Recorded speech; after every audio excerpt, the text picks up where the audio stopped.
감사합니다.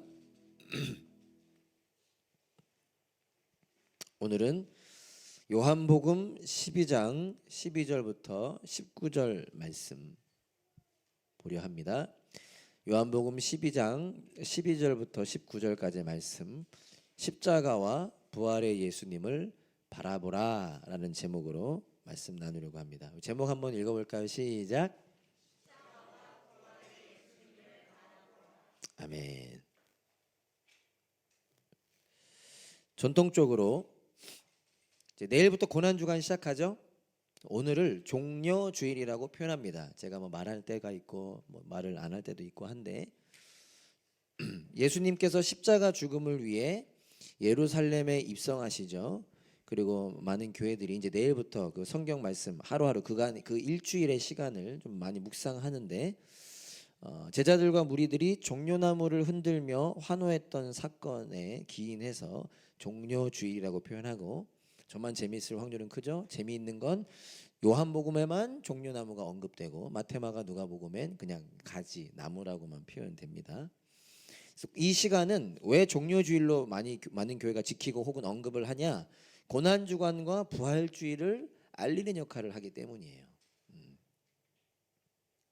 그러니까 오늘을 통해서 우리가 고난주간을 더 예수님을 바라보고 부활주일도 예수님을 바라보는 을 소망하면서 하는 거죠. 그래서 사도행전을 멈추고 오늘은 그 종려주의를 생각하면서 말씀을 준비했습니다. 마태마가 누가 요한복음이 다 다루고 있죠. 그 가운데 오늘 요한복음을 본문으로 택한 것인데 우리 가운데 은혜가 있기를 소망하면서 준비했습니다. 우리 말씀 길지 않으니까 한 절씩 교독하겠습니다. 다음 날에는 명절을 지키러 온 많은 무리가 예수께서 예루살렘에 들어오신다는 말을 듣고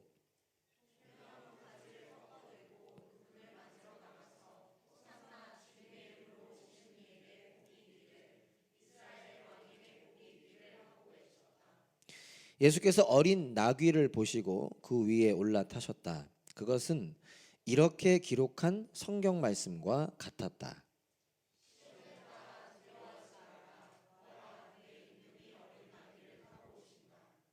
제자들은 처음에는 이 말씀을 깨닫지 못하였으나 예수께서 영광을 받으신 뒤에야 이것이 예수를 두고 기록한 것이며 또 사람들도 그에게 그렇게 대하였다는 것을 회상하였다.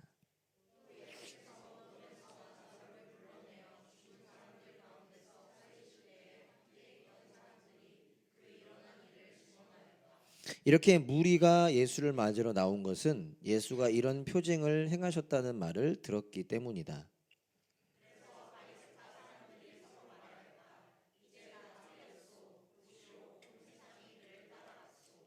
아멘. 한 번 더 기도하겠습니다. 하나님, 이제 내일부터 고난주간이 시작되고 주일은 부활주일입니다. 예수님이 우리를 위해 행하신 일, 그 십자가의 죽음과 3일 만에 부활하신 그 부활을 우리가 기억하고 그 은혜를 더 사모하고 그 은혜를 누리는 시간입니다. 우리 온 교회가 예수님을, 특별히 십자가와 부활의 예수님을 깊이 경험하고 또 그분을 바라보는, 그분을 기쁘시게 하는 삶이 되게 하여 주세요. 오늘 말씀 나눌 때 한 사람 한 사람 직접 친히 깨닫게 하시고 살아내게 하실 하나님을 기대합니다. 예수님의 이름으로 기도합니다. 아멘. 많은 분들이 잘 아시는 익숙할 본문일 텐데 우리가 머리로 좀 잘 그려가면서 이번 한 주 늘 말은 그렇게 하죠. 이전과는 다른 또 더 깊은 은혜를 좀 누리기를 소망했으면 좋겠습니다. 오늘 본문을 다시 한번 그려보죠. 예수님께서 이제 곧 십자가에 못 박혀 죽으십니다. 그걸 다 아신 예수님이 그 십자가 죽음을 위해 그 예루살렘 성으로 들어오십니다. 그때 많은 사람들이 종려나무 가지를 꺾어서 그것을 들고 아마 흔들기도 했겠죠. 예수님을 맞이합니다. 그러면서 이렇게 외치죠. 호산나 호산나 이렇게 외칩니다. 아마 이거랑 달랐을 거예요. 아마 와 하면서 호산나 호산나 이렇게 했을 거예요. 그리고 요한복음에는 생략되어 있는데 마태마가 누가 다른 복음서를 보면 그뿐만 아니라 예수님의 제자들과 수많은 사람들이 자신들의 겉옷을 벗었습니다.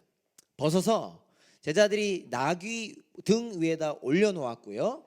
다른 사람들은 예수님이 가시는 그 길 위에다 그 겉옷을 깔았습니다. 펼쳤습니다.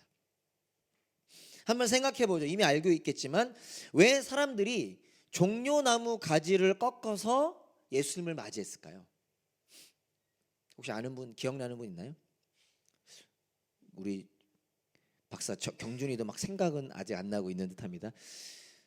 사과나무 거기도 있는지 모르겠네요. 사과나무도 있고 배나무도 있고, 물론 그것도 흔들었을 수 있지만 왜 종려나무 가지를 꺾어서 흔들었을까요? 예수님 오실 때. 종려나무는 왕권, 왕을 상징하는 나무입니다.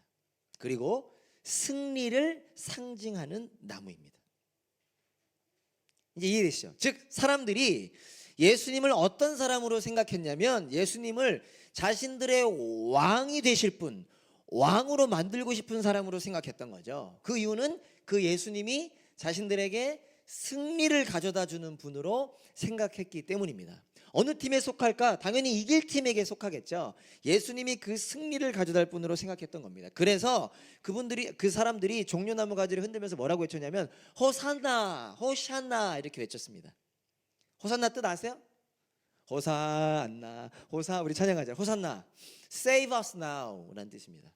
지금 우리를 구원해 주세요 라는 의미입니다. 예수님이 승리를 가져다 주는 분으로 생각했기 때문에 이스라엘 사람들은 우리를 구원해 달라고 외쳤고 그렇게 예수님을 환호했던 거죠. 뿐만 아니라 지난 금요일 예전에 좀 됐죠. 기영전사님 설교가 생각이 났는데 겉옷, 이스라엘 사람들에게 있어서 겉옷은 아주 중요한 수단이었죠. 생존 수단이었고 그래서 많은 책들을 찾아보면 꽤 많은 돈을 들여 마련했던 것이 이 겉옷이었습니다. 자, 근데 사람들이 그 겉옷을 벗어서 바닥에 깔았다. 어떤 의미죠? 그만큼 예수님을 귀하게 생각했던 거죠. 왜요? 예수님 우리에게 승리를 가져다 줄 분이니까.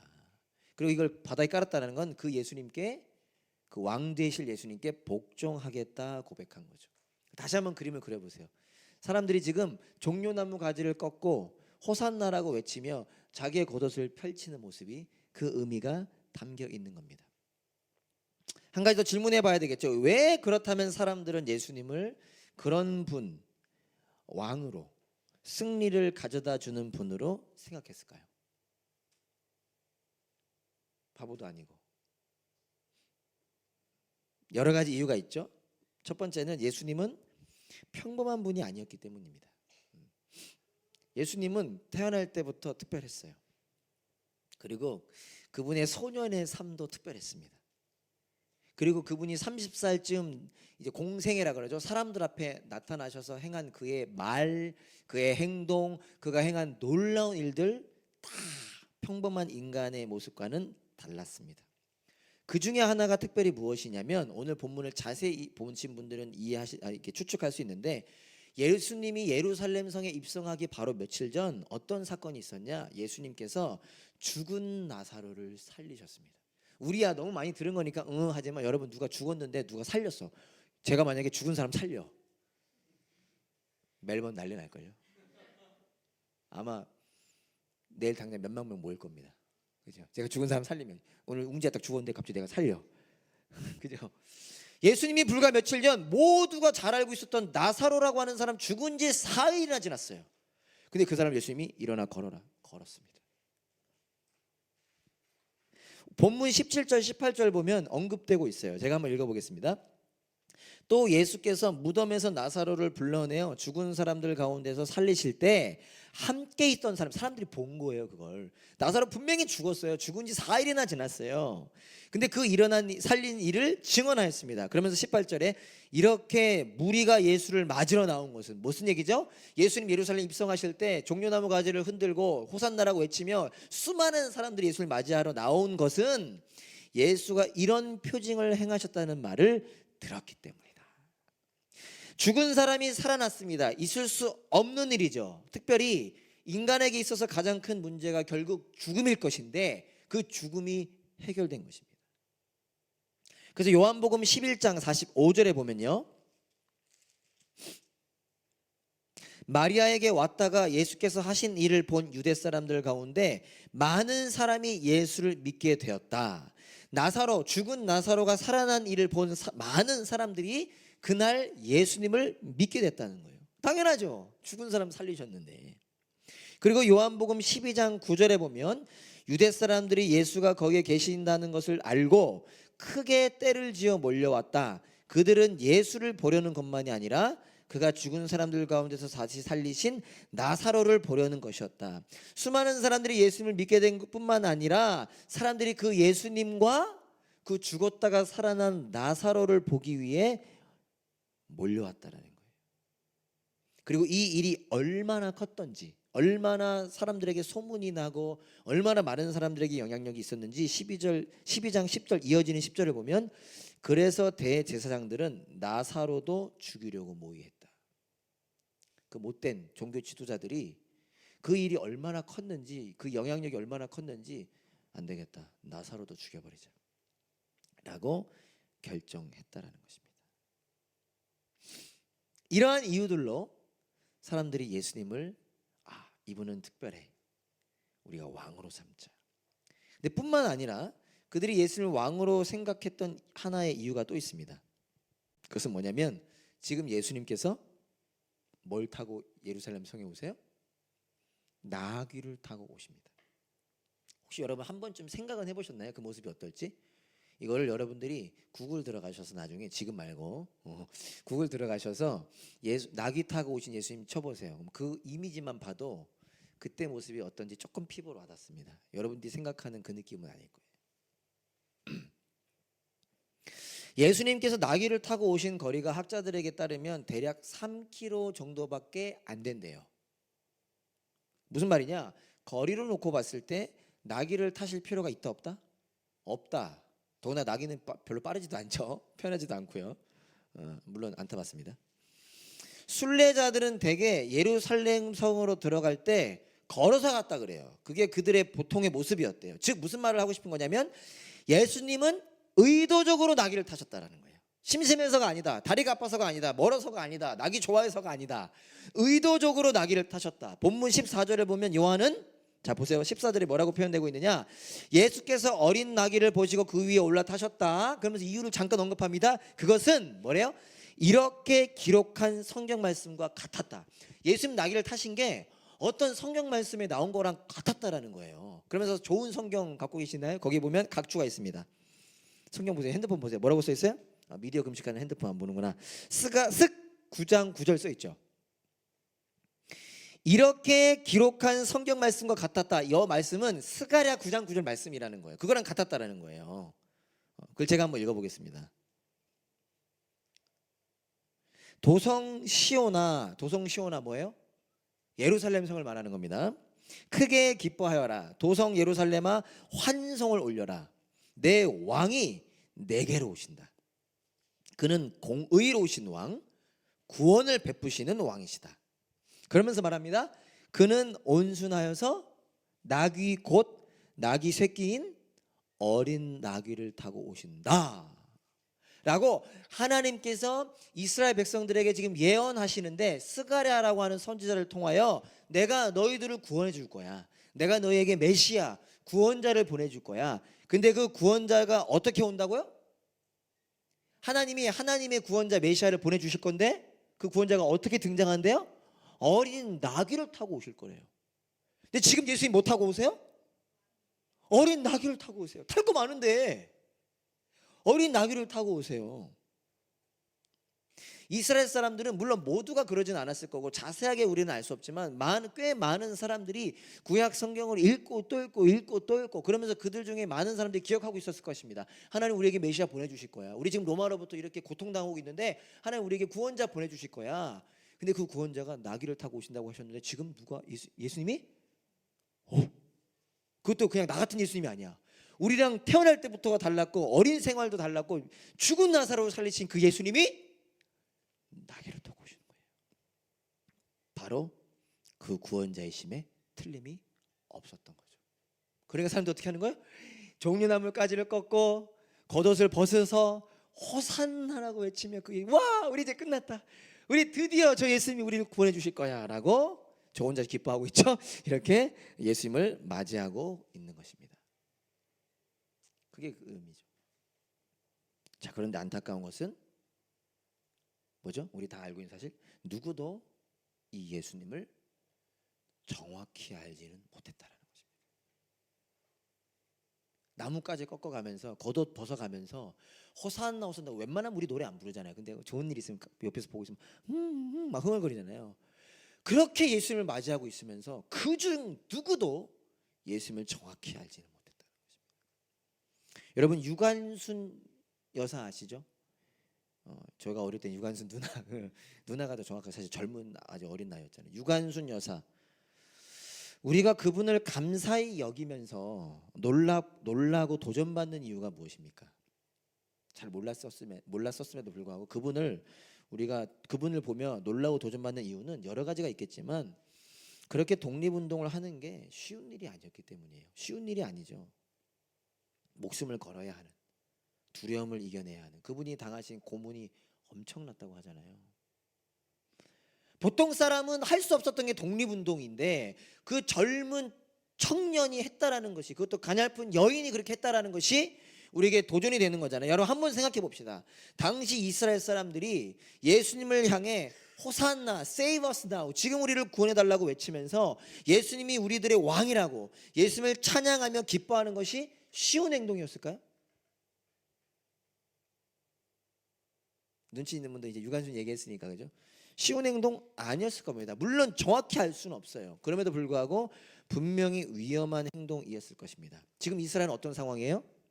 로마의 지배를 받고 있습니다. 로마가 가장 싫어하는 것 중에 하나가 뭐라고요?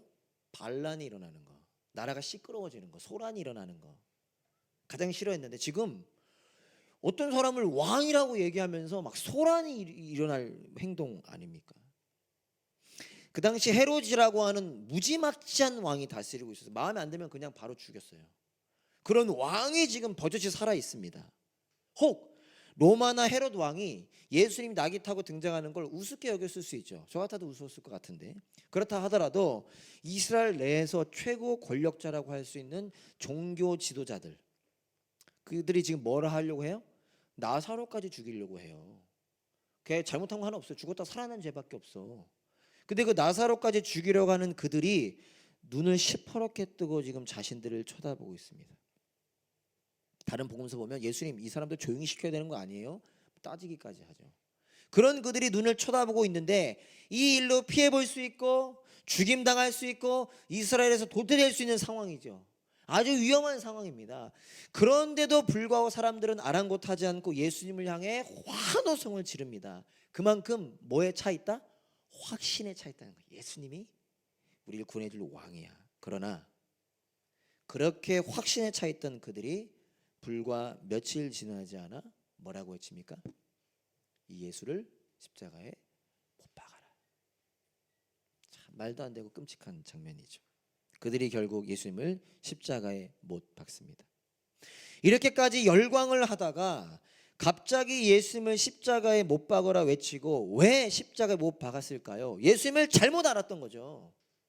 예수님이 예수님이라는 사실을 몰랐던 거죠. 자신들의 생각, 자신들의 기준, 자신들의 가치관으로 바라보고 만든 예수님. 근데 거기에 마음이 안 맞으니까 예수님을 죽이려고 했던 것입니다. 여러분 이미 잘 알고 계시겠지만 이스라엘 사람들은 예수님을 어떤 사람으로 생각했죠? 자신들을 로마로부터 구원해 줄 정치적 왕이라 생각했습니다. 이스라엘 사람들이 기다렸던 메시아는요, 로마를 깨부시고 그 당시 세계 최강이었던 로마를 깨부시고 자신들을 강한 나라로 만들어줄 그 정치적 메시아를 기다렸습니다. 그래서 노래를 부를 때 다윗의 자손, 그들이 가장 강했을 때가 다윗이 왕일 때잖아요. 그 다윗처럼 강한 그 정치적 왕을 기다렸던 것입니다. 그 마음이 한번 생각해 보세요. 여러분, 우리는 그저께까지 할까 싶지만 우리 똑같은 죄인이지만 그 마음이 얼마나 컸으면, 거기서 오는 실망감이 얼마나 컸으면 그냥 예수님 아니구나 하면 되잖아요. 근데 그 예수를 죽이라고 외칠 정도로 그들의 그 기대와 그 실망이 얼마나 컸는지 예수님을, 그 죄 없는 예수님을 죽이기까지 한 것입니다. 종교 지도자들은 어떻습니까? 그들은 뭐 다는 모르겠지만 예수님이 어떤 분이신지 머리로는 알았던 것 같아요. 그러니까 니고데모도 밤중에 찾아오죠. 성경을 그렇게까지 잘 알고 있는데 이게 피할래 피할 수 없다라는 느낌이 있지는 않았을까? 그럼에도 불구하고 그들은 자신들의 입지, 자신들의 자리, 자신들의 권력, 자신들의 상황, 자신들의 계획이 더 중요했습니다. 여러분, 이것이 죄인의 실상이 얼마나 무서운지 우리가 알아야 돼요. 자신들의 것이 얼마나 중요했는지, 그 마음이 얼마나 컸는지, 어떻게 하면 예수님을 죽일 수 있을까, 그 고민만 하고 있었어요. 하나님을 믿는다 고백하는 그들이 그 누가 봐도 죄 없는 그분을 어떻게 하면 죽일 수 있을까, 어떻게 하면 처리할 수 있을까. 그리고 결국 예수님을 십자가에 못 박죠. 예수님을 정확히 알지 못했던 그 이유 때문인데요, 놀랍게도 예수님을 정확히 알지 못했던 것은 제자들도 마찬가지였습니다. 본문 16절에서도 이렇게 요한복음을 기록한 요한이 언급하고 있죠. 자신의 과거를 돌이켜보면서 언급하는 겁니다. 제자들은 처음에는 이 말씀을 깨닫지 못하였으나, 그러니까 이게 어디다, 예수님이 낙이 타고 오시는 모습을 제자들이 어떤 의미인지 몰랐던 거예요. 그들도 같이 환호했겠죠. 더 여러분, 마지막 19절 보면 뭐라고 나와 있습니까? 바리새파 사람들, 그 당시 가장 권력자 중에 한 무리라고 할 수 있는 바리새파 사람들이 뭐라고 하냐면요, 서로를 쳐다보면서 이제 다 틀렸어, 보시오, 온 세상이 그를 따라가고. 그 모습을 제자들이 봤을 때 어떻겠습니까? 제가 거기 있었다면, 제가 배웠다면 나 이러고 있었을 거야. 쟤네 봐봐, 좀 바보 같은 것들, 드디어 우리가, 그러지 않았을까? 요한이 아마 그랬을 거야. 우리의 자식이었던 요한이 아마 그들 막 절로 와! 막 이랬을 거야, 바리새파 사람들. 아니 뭐 저는 그랬을 것 같아요. 그러나 그런 제자들도 몰랐다라는 거예요. 제자들 역시 예수님을, 자신들을 로마로부터 구원해줄, 혹은 좀 더 나았다고 한다면 이 타락한 종교 지도자들로부터 구원해줄 정치적 왕으로 생각했습니다. 이 요한복음을 기록한 요한이 형제 야고보와 함께 불과 며칠 전에 어떤 일을 했는지 여러분 기억하시나요? 아마 다 아실 겁니다. 불과 며칠 전 이 요한복음을 기록한 요한이 야고보와 함께 와서 예수님께 이런 거 요구합니다. 예수님이 영광을 받으실 때 하나는 선생님 오른쪽에, 하나는 선생님 왼쪽에 앉게 해 주십시오. 그리고 그 얘기를 들은 다른 제자들이 분노했다 그러죠. 예수님이 위대한 왕이 되실 것이라 생각한 거예요. 생각이 아니라 확신에 찬 겁니다. 우리 예수님 봐봐, 예수님이 죽은 자도 살리셨어. 분명히 왕이 되실 거야. 그리고 그 확신에 찬, 똑똑했던 것 같아요. 와서 예수님께, 예수님 보세요, 쟤네들보다 우리가 좀 낫잖아요. 제가 오른팔, 왼팔 되겠습니다. 그래야 우리가 좋은 나라 만들어갈 수 있잖아요. 확신에 찼던 겁니다. 그러나 그 확신은 착각이었던 거죠. 다른 사람들처럼 예수님을 십자가에 못 박으라 외치지는 않았지만 예수님께서 잡혀가시자 제자들 모두 예수님을 버리고 도망을 가고 저주까지 합니다. 이게 예수님 낙이 타고 오실 때 그 예수님께 환호성을 부르며 호산나 호산나 외쳤던 모든 사람들의 실태였습니다. 자, 그런데 가장 중요한 것은 무엇입니까? 우리가 오늘 다시 한번 기억하고자 하는 것은 무엇입니까? 중요한 것은 예수님은 이 모든 것을 정확하고 또 미리 다 알고 계셨다는 것입니다. 은혜가 되지 않으세요? 예수님 다 알고 계셨어요. 그래서 저였다면 안 가. 다른 데 가. 이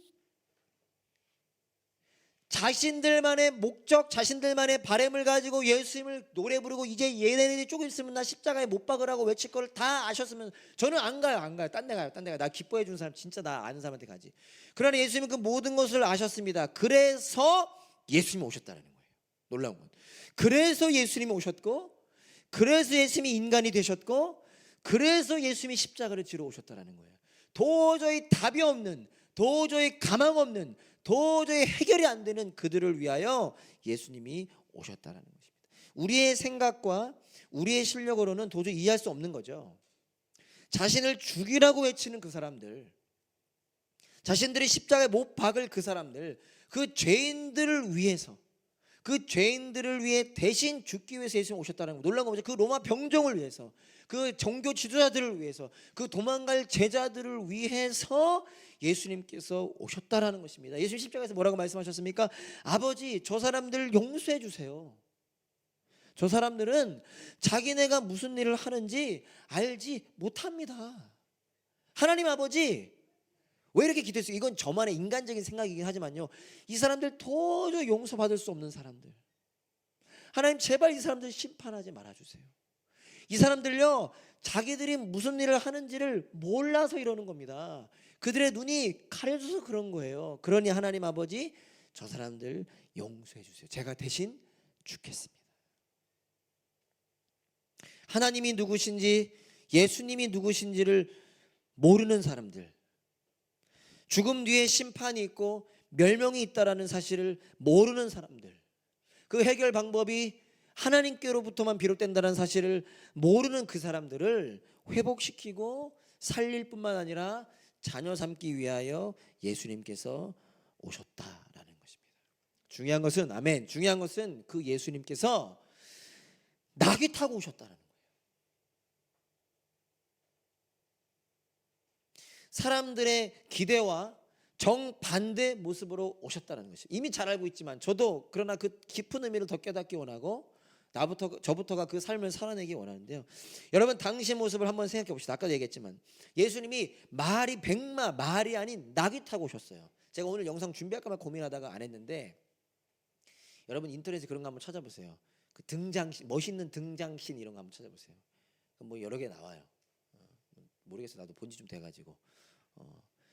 로마 군인들 쳐보세요. 로마 군인들이 시저가 갈 때 어떻게 가는지 한번 쳐보세요. 보이지도 않아. 이 군인들이 행렬이 보이지도 않아. 탁 하면서 별로 와닿지 않는 거는 막 깃발 쫙 들고 멋있게 군장하고, 말들은 얼마나 가장 건강한, 가장 멋진 말. 그 말들이 그 당시 어떤 말도 있냐면 막 튼튼해. 그리고 말이 막 커. 그래서 밑에서 공격하려 해도 공격도 못해.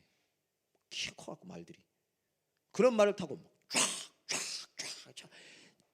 그 카펫 쫙 깔아가지고 그렇게 와요.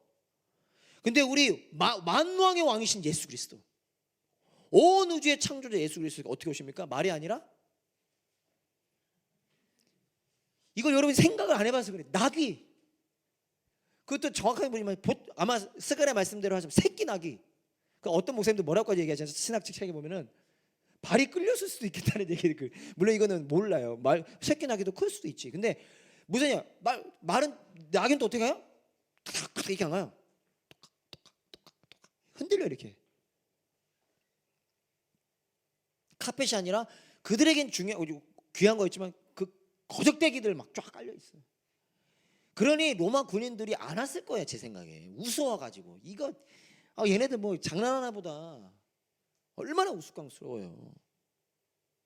또각또각 흔들리면서 오시는 예수님. 그런데 예수님은 그렇게 오신 것입니다. 백마가 아니라 나귀를 타고, 카펫이 아니라 겉옷들이 깔려있는, 그리고 가장 낮고 천한 가난한 불쌍한 그 백성들 사이에 환호를 받으며, 뭐죠? 예수님 말씀하시는 것입니다. 얘들아, 저 로마 군인들이 가지고 있는 저 무기, 저 실력의 능력이 있는 게 아니란다. 희생과 죽음의 능력이 있는 거란다.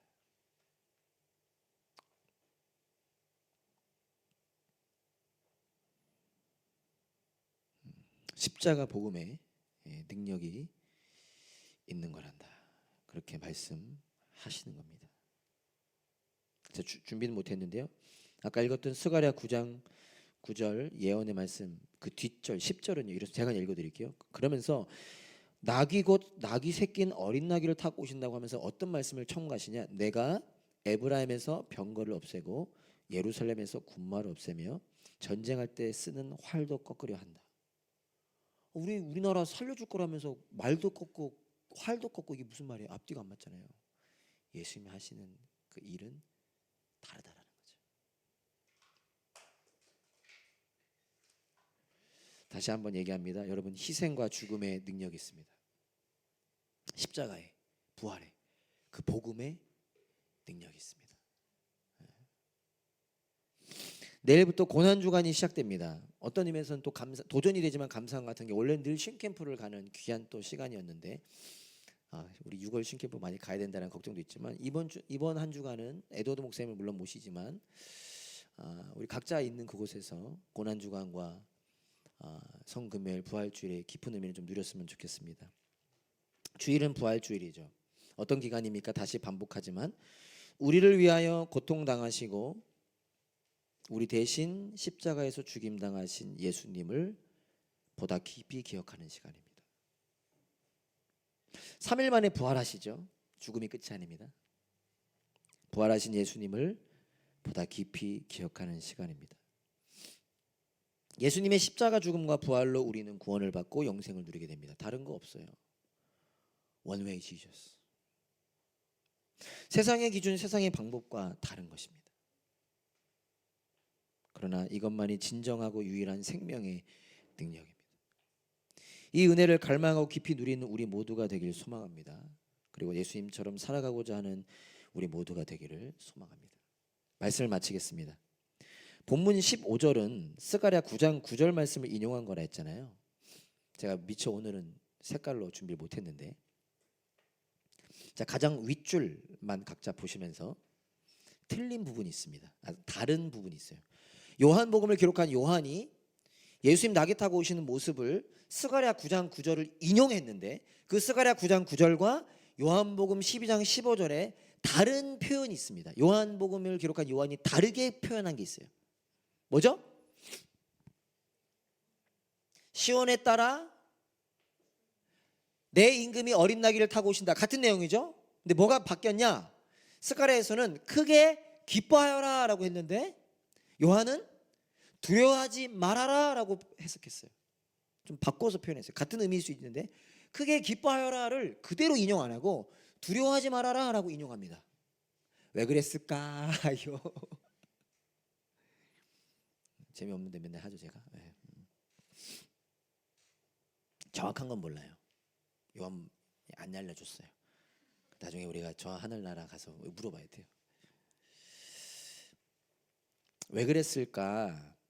저는 이렇게 생각해 봤습니다. 물론 많은 책들을 참고하면서 요한 복음을 기록한 요한이 자신이 예전에 두려움 가운데 있었던 것을 표현하는 건 아닐까. 나 두려웠었잖아 그때. 얼마나 두려웠으면 예수님 버리고 도망갔잖아.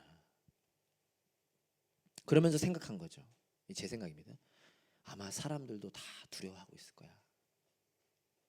특히 요한복음을 처음 읽어야 되는 독자들, 얼마나 그 핍박 가운데 두려워하고 있었겠습니까? 그것을 기억하며 그들이 두려움 때문에 힘들어할 걸 안타까워했던 것은 아닐까. 그래서 뭘 표현하고 싶은 거예요? 그러나 요한은 예수님을 통해 그 두려움의 문제를 극복하죠. 그 두려움의 문제가 해결됩니다. 그 두려움을 이겨내고 예수님을 나타내고 전하는 삶을 살잖아요. 예수님 때문에. 예수님이 주시는 은혜와 사랑, 그 기쁨으로 두려움이 완전히 사라진 건 아니지만, 두려움의 요인이 사라진 건 아니지만 그 두려움을 이길 수 있게 됐잖아요. 그래서 사람들도 자신이 경험한 걸 경험하게 되기를 바랬던 것은 아닐까. 과거를 생각하면서 얼마나 부끄럽고 얼마나 안타까웠겠습니까? 내가 그때 알았더라면.